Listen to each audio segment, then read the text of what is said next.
আসসালামু আলাইকুম, সবাই কেমন আছেন? আশা করি সবাই ভালো আছেন। আজকে আমাদের প্রথম কাস্টিং, ছাদ ঢালাই দিব। আমাদের পাম্প অপারেটর রেডি হয়ে গেছে, কিছুক্ষণের মধ্যেই আমরা ছাদ ঢালাই দিব। ছাদ ঢালাইয়ের আগে দেখতে পাচ্ছেন পর্যবেক্ষণ চলতেছে। আমরা চেক করতেছি আসলে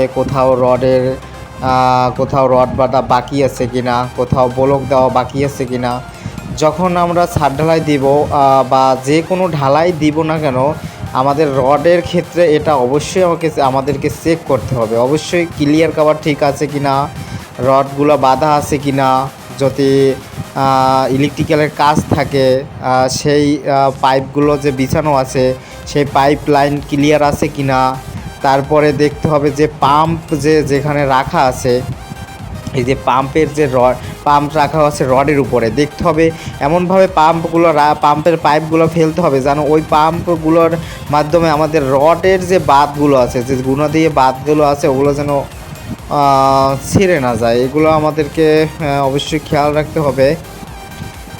তারপরে দেখতে পাচ্ছেন আমাদের যে কলামগুলো দেখতে পাচ্ছেন, কলামের রডগুলো ঠিকঠাক আছে কি না।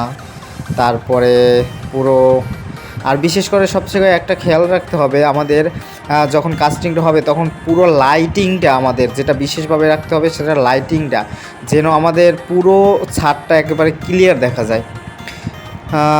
লাইটিংয়ের বিষয়ে অবশ্যই খেয়াল রাখতে হবে। আর দেখতে হবে বিশেষ করে যে ওয়ার্কারগুলো কাজ করবে, বিশেষ করে যে ওয়ার্কারগুলো কাজ করবে তারা যেন সঠিকভাবে কাজ করে। যেমন বিশেষ করে ভাইব্রেটিংয়ে যেগুলো থাকবে আর কি, যে ঢালাই যে ভাইব্রেটিংগুলো থাকবে, ওরা যেন ঠিকঠাকভাবে কাজ করে, এটা খেয়াল রাখতে হবে। ধন্যবাদ সবাইকে। আসসালামু আলাইকুম, টেক কেয়ার, বাই বাই, আল্লাহ হাফেজ।